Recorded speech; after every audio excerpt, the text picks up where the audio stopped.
जय भीम साथियों, एक बार फिर से मैं जितेंद्र कुमार हरिकेश्वर सर के साथ, जो पाटलिपुत्रा लोकसभा क्षेत्र से प्रत्याशी हैं शोषित समाज दल के। सर नमस्कार, जय भीम। हाँ नमस्कार, जय। सर आप भी प्रत्याशी हैं यहाँ से, और भाजपा के जो प्रत्याशी हैं रामकृपाल यादव जी, वो लगातार 2 बार से सांसद रह चुके हैं और इस बार उनका तीसरा टर्म यदि जीतते हैं तो होगा। और दूसरी तरफ सर राजद से लालू यादव की बड़ी बेटी जो डॉक्टर हैं, डॉक्टर मीसा भारती, वो है, चुनाव लड़ रही है। तो सर इन दो ताकतवर, भाजपा जो केंद्र में सत्ता में है वो तो बहुत ही ताकतवर पार्टी है, सत्ता में है, और इधर से महागठबंधन की तरफ से, राजद की तरफ से मीसा भारती हैं, लालू यादव की बेटियां हैं। तो सर इन दोनों के बीच में आप अपने आप को कहाँ पाते हैं, ये जो ताकतवर प्रत्याशी हैं? देखिए, इसमें दो राय नहीं कि दोनों बहुत ही ताकतवर लोग हैं। बिल्कुल सर। और एक तो चूँकि बीजेपी को आप जान रहे हैं जी, बीजेपी के पास बहुत ज़्यादा पैसा है, और दूसरे में आप जान रहे हैं कि बीजेपी का संगठन भी बहुत मजबूत है। और लालू जी हैं तो लालू जी तो अपने आप में एक बड़ा हस्ती संगठन है, और इनकी बेटी लड़ रही है, तो स्वाभाविक है कि दो मजबूत शक्तियों के बीच में हमको लड़ना पड़ेगा। जी, ठीक है जी, तो स्वाभाविक है कि दो मजबूत शक्तियों के बीच में लड़ने के लिए आप जनता के सहयोग से ही लड़ पाएंगे। बिल्कुल। क्योंकि उनसे लड़ने के लिए उतनी बड़ी ताकत चाहिए, तो अगर जनता आपको नहीं चाहेगी तो नहीं लड़ पाएंगे। ठीक है, तो जनता को हम ये समझाने का प्रयास कर रहे हैं कि भी जनता को समझना चाहिए। अभी तक क्या होता है कि जनता दो खेमों में बढ़ जाती है।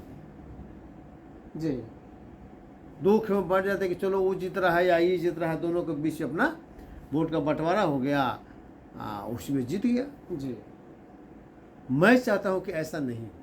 ठीक है, जी, मैं चाहता हूं कि, मैं मानता हूं कि दोनों जो शक्तियां हैं, सामाजिक अन्याय की शक्तियां हैं,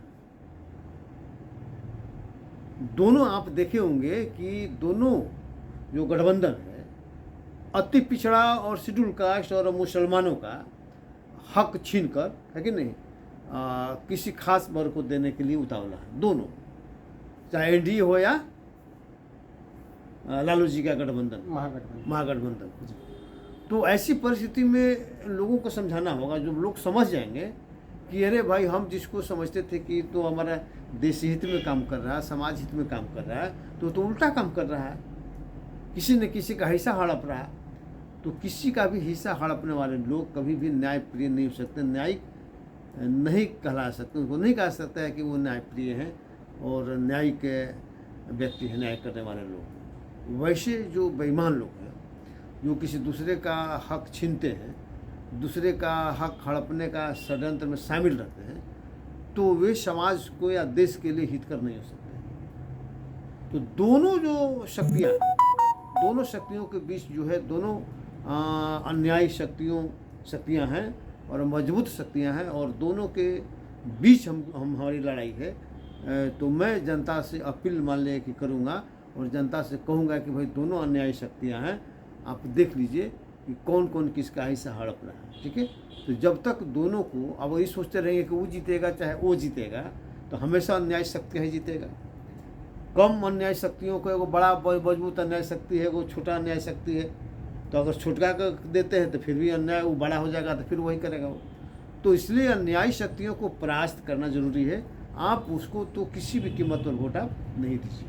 मेरी अपील हो रहा है कि अन्यायी शक्तियों को किसी भी कीमत पर आप वोट नहीं दीजिए, ई परवाह किए बिना कि आप किसको जिता रहे हैं, किसको हरा रहे हैं, कौन जीत रहा है, कौन हार रहा है।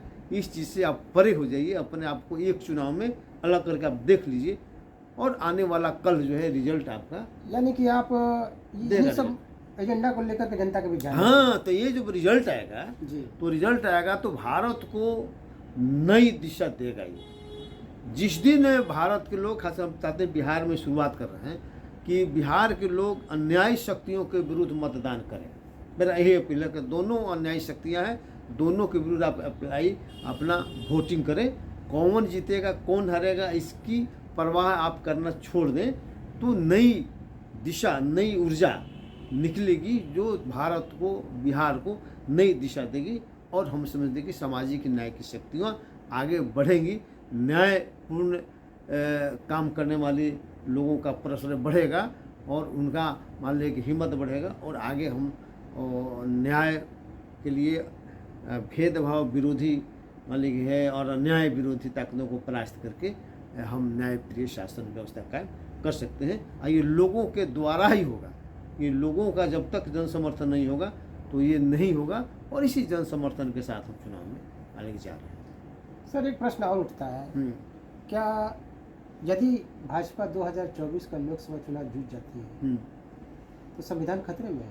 आपको क्या लगता है? देखिए, लोग इस तरह से अफवाह फैला रहे हैं, वोट के लिए करते हैं, जिससे बीजेपी कहती है कि भाई राष्ट्रवाद का करती है, हिंदुत्व खतरे में है, हिंदुत्व खतरे अपने सरकार में है, कहते हैं हिंदुत्व खतरे में है। उसी तरह से मान लीजिए जो संविधान विरोधी काम करने वाले लोग हैं खुद संविधान विरोधी काम करते हैं और हल्ला मचाएंगे कि बीजेपी समाप्त कर देंगे।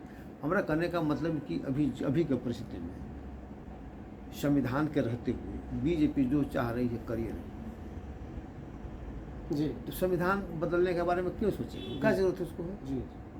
अगर से इसी संविधान के रहते हुए अपने मन मुताबिक सारा काम किया जा सकता है तो बीजेपी वही कर रही है।